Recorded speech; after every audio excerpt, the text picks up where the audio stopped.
کیا مسلمانوں میں اتنی ہمت ہے کہ وہ ہماری فوج کو پسپا کر سکیں؟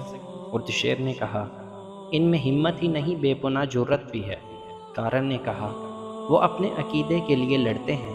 ابلا کے علاقے میں ہم نے مسلمانوں کو اس قدر ذلیل کر کے رکھا ہوا ہے کہ وہ کیڑے مکوڑوں کی سی زندگی بسر کرتے ہیں، لیکن انہوں نے زمین دوز حملے کر کے اور شب خون بار مار کر اس علاقے کی کئی چوکیاں صاف کر دی ہیں۔ آج تک انہوں نے جتنی جنگیں لڑی ہیں ان میں انہوں نے کسی ایک میں بھی شکست نہیں کھائی۔ ہر جنگ میں ان کی سپاہ خاصی تھوڑی رہی ہے۔ ان کے پاس گھوڑوں کی بھی کمی تھی، وہ لڑنے والے ہی ایسے تھے۔ شہنشاہ اردشیر نے کہا، ان میں کوئی بھی ہماری فوج کا مقابلہ نہیں کر سکتا، لیکن مسلمانوں نے مقابلہ کر لیا ہے۔